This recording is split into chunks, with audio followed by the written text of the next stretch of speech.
नारद जी छोटे से बच्चे से रोक करके पूछते हैं कि बेटा कहाँ जा रहे हो?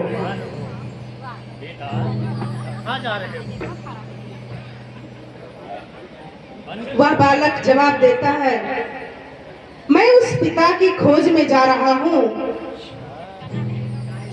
जिस पिता की गोद में बैठने के बाद फिर किसी अन्यत्र सहारे की मुझे आवश्यकता नहीं होगी। नारद जी समझाते हैं, तुम्हारी आयु बहुत छोटी है बेटा, तुम वन में जा रहे हो, वहां बहुत हिंसक पशु पक्षी हैं, तुम ऐसी हठ ना करो। लेकिन ध्रुव के अंदर इतना दृढ़ संकल्प था कि प्रभु हिंसक पशु पक्षी है, लेकिन जब संकल्प परमात्मा से मिलने का है तो हिंसक पशु पक्षी भी हमारा कुछ नहीं बिगाड़ सकते हैं। तो फिर जब नारद जी ने बालक ध्रुव के अंदर इतना दृढ़ विश्वास देखा तो नारद जी ने फिर ध्रुव को एक महामंत्र दिया और वो महामंत्र है ओम नमो भगवते वासुदेवाय नमः। और नारद जी ने यह मंत्र जब ध्रुव को दिया और कहा कि तुम इस मंत्र का जाप करो और इस मंत्र से ही तुम्हें भगवान का साक्षात्कार होगा। और फिर नारद जी इतना ध्रुव को ज्ञान दे करके शिक्षा दे करके विलुप्त हो गए और फिर बालक ध्रुव इन्हीं मंत्रों का जाप करते हुए भगवान की खोज में निकल पड़े। वो मंत्र ही था ओम नमो भगवते वासुदेवाय नमः।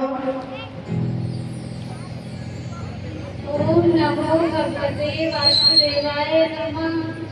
ओम नमो भगवते वासुदेवाय नमः। ओम नमो भगवते वासुदेवाय नमः। ओम नमो भगवते वासुदेवाय नमः। और इन्हीं मंत्रों का उच्चारण करते हुए बालक ध्रुव वन में भ्रमण करते रहे, विचरण करते रहे। और फिर ये कथा आती है कि 6 मास में ही बालक ध्रुव को 6 मास में ही बालक ध्रुव को भगवान का साक्षात्कार हुआ। यह कथा आती है कि 6 मास की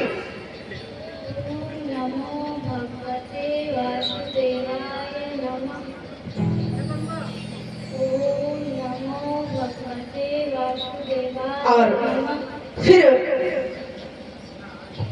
जब ध्रुव इन मंत्रों का उच्चारण करते हुए वन में विचरण कर रहे थे, 6 मास तक बालक ध्रुव ने बहुत तपस्या की, मंत्रों का उच्चारण किया और फिर 6 मास में ही भगवान नारायण का ध्रुव को साक्षात्कार हुआ। और यह कथा आती है कि यहाँ हमको यह समझना है कि यह भगवान को पाना है। एक है भगवान के स्वरूप का साक्षात्कार हो जाना, एक है जिसमें हमारा भाव हो, उस भाव को भाव से प्रभु का हमको साक्षात्कार होना। सिर्फ भगवान के स्वरूप का साक्षात्कार होना, भगवान को पाना और भगवान का हमको साक्षात्कार हो जाए, इन सब में अलग बात है।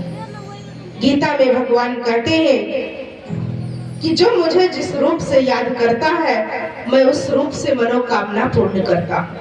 और जब बालक ध्रुव को नारायण का साक्षात्कार हुआ और वहीं से बालक ध्रुव आज भी उनका पूजन और गायन है। और अभी कथा कहती है कि इन्हीं तपस्या के साथ भक्त ध्रुव भगवान को मिले, भगवान उनको मिले। और अब आगे हम सभी चलते हैं। ज्ञान का सार है,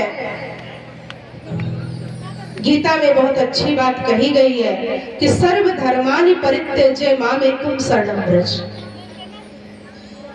यही ज्ञान का सार है कि सर्व देह के धर्म का त्याग करके आत्म स्वरूप में स्थित होकर के हमें उस परम पिता परमात्मा को याद करना है। यही सार है। आगे एक चीज आज हम और समझ लें, फिर हम इस कथा को अब विराम देंगे। एक है जन्म और दूसरा है अवतरण। दो चीजें हैं, एक जन्म है और दूसरा अवतरण। जन्म अर्थात जब आत्मा माँ के गर्भ में प्रवेश करती है, उसका चोला वहां निर्मित होता है और फिर उस चोले को लेकर बाहर निकलती है। इस प्रक्रिया को कहा ही गया जन्म। लेकिन भगवान जन्म नहीं लेते, भगवान क्या करते हैं, अवतार लेते हैं। तो कहते हैं कि भय प्रगट कृपाला दीन दयाला कौशल्या हितकारी मन मनहारी अद्भुत रूप विचारी लोचन अभिरामा वचन घनश्यामा नित्यायुध बुध चारी भूषण बनमाला नयन विशाला शोभा सिंधु कर दुई कर जोरी अस्तुत तोरी कहीं विधि कर भोजन माया तुम जाना जीव अमाना वेद पुराण भजन करुणा सुख सागर सब गुण आगर यही गावे सुख संता सो अमृतरागी जन रागी भयव प्रगट श्री करुणा मात निकाया निर्मित माया रोम रोम पति वेद शोभासी देव उपहासी सुमत वीर मत तेरे उपजा जब ज्ञान बहु मुस्कान चरित बहुत विधि कीन चले कहीं कथा सुहाई मात बुढ़ाऊ जय प्रकार सुत प्रेम माता भोगी सोमत दोने तजवता तजय रूपा धीरे सुवीरा अत प्रिय सीसा ये सुख परम अनोखा सुनी वचन सुजाना रोदन ठाना होय बालक शुरभूषा जिन चरित निभाव हरि पद पाव तेन पद भव जिन चरित निभाव हरि पद पाव तेन पद भव। तो ये जो बात आई कि प्रकट हो गए, कहने का तात्पर्य है कि गीता में भगवान ने कहा है मैं मां के गर्भ में पिंड के रूप में प्रवेश नहीं करता हूँ, मेरा जन्म नहीं बल्कि अवतरण होता है। मैं पर काया प्रवेश करके आता हूँ, प्रकृति को भी अपने वश में करके आता हूँ। कहने का तात्पर्य है पर काया प्रवेशता, दूसरे की काया में प्रवेश कर जाना उसे कहा जाता है अवतरण। तो निराकार परमपिता परमात्मा जब नव सृष्टि के नव निर्माण का कार्य करते हैं तो प्रजापिता ब्रह्मा के तन में प्रविष्ट होकर नई सृष्टि की स्थापना का उनको संकल्प देते हैं और उसी संकल्प के परिणाम स्वरूप हजारों ब्राह्मणों की संरचना होती है और जिस संरचना के तहत यह सृष्टि नरक से फिर स्वर्ग बन जाती है। यह परमात्मा हम बच्चों को स्पष्ट करते हैं, इसलिए दिखाया गया। ब्रह्मा जी ने सृष्टि प्रकरण में पहले 4 ब्राह्मणों को रचा, सनक, सनंदन, सनातन, सनत कुमार, और चारों भल आयु में बड़े हो गए, लेकिन स्वरूप से वो हमेशा छोटे ही रहे। उनको ब्रह्मा जी ने कहा कि तुम इस संसार में अपनी गृहस्थी बसा करके विस्तार को प्राप्त करो, लेकिन कथा कहती है कि सनक, सनंदन, सनातन, सनत कुमार ने ब्रह्मा जी को कहा कि अगर हम गृहस्थी के जाल में फंस जाएंगे तो हम भगवान को याद कैसे करेंगे, हम भगवान की सेवा कैसे करेंगे, इसलिए हमको गृहस्थी के जाल में नहीं फंसना है। तो चारों ने आजीवन ब्रह्मचर्य व्रत का पालन किया और कथा कहती है कि फिर ब्रह्मा जी ने उनको श्राप दे दिया कि वह कभी भी बड़े नहीं होंगे।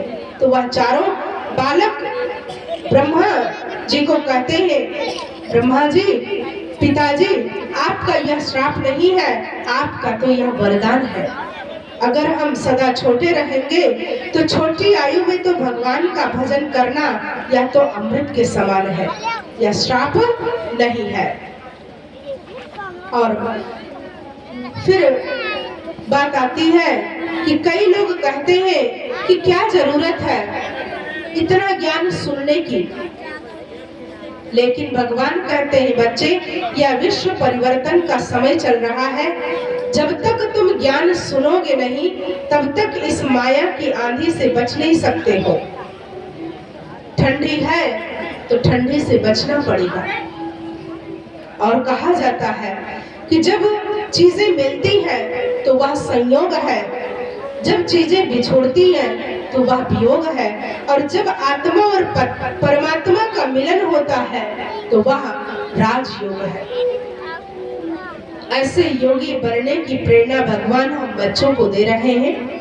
तो चलिए अभी हम सभी कुछ पलों के लिए अपने मन को सब बातों से समेटकर अपने परमात्मा पिता को याद करेंगे।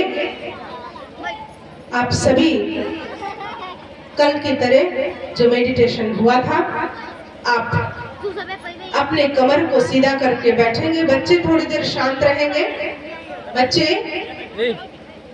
थोड़ी देर शांत रहेंगे। और अभी हम सभी अपने पिता परमात्मा को याद करेंगे।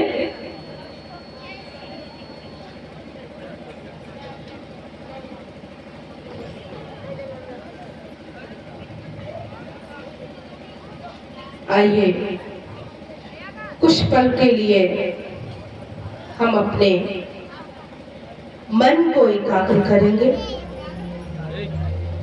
चिंतन करें कि आज मेरे जन्म जन्म के पुण्य का आज उदय हुआ है, जो हम भगवान के ज्ञान को सुन रहे हैं, भगवान के ज्ञान को जीवन में धारण कर रहे हैं।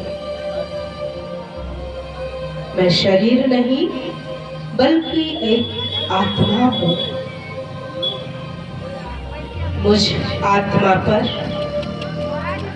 मेरे परमपिता परमात्मा की सर्व शक्तियां समाहित हो रही हैं। मैं आत्मा सुख, शांति, प्रेम स्वरूप बनती जा रही हूँ। अपनी सर्व चिंताएं परमात्मा को समर्पित कर दो।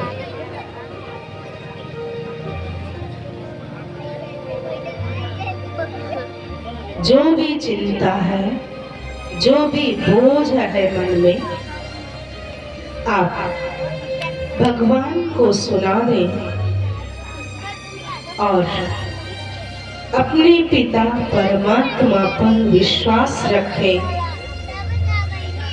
कि परमात्मा आपके सारे चिंताओं को, सारे बोझ को ले रहा है और आप बेफिक्र बादशाह बन रहे हैं, क्योंकि आपने किसी मनुष्य को नहीं बल्कि अपने परमात्मा पिता को, भगवान को आपने अपना सहारा बना लिया।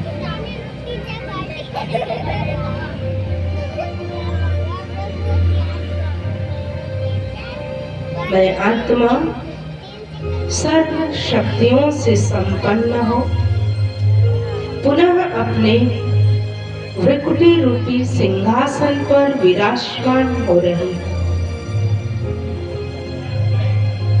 ओम शांति।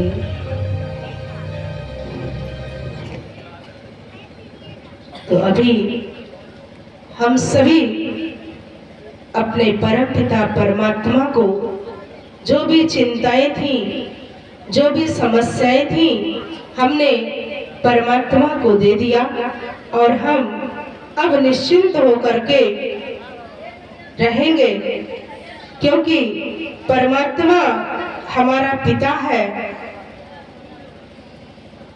परमात्मा हमारा सर्वस्व है। तो जब परमात्मा सर्वस्व है, परमात्मा पिता है, तो अपने बच्चों को कभी वो दुखी नहीं देख सकता है। और जब हम अपने परमपिता परमात्मा के बताए हुए मार्ग पर ना चले, उसको फिर जीने का अधिकार नहीं है। उसी प्रकार सज्जनों, परमात्मा ने और शास्त्रों ने जो रास्ता हमें बतलाया है, हम उस रास्ते पर ना चले तो हमें भी जीने का अधिकार नहीं है। तो आइए हम आपको बताते हैं कि अब हम सबका असली मुकाम कहाँ है, असली संपत्ति क्या है। एक छोटी सी भजन के माध्यम से। ना राम नाम लीन हो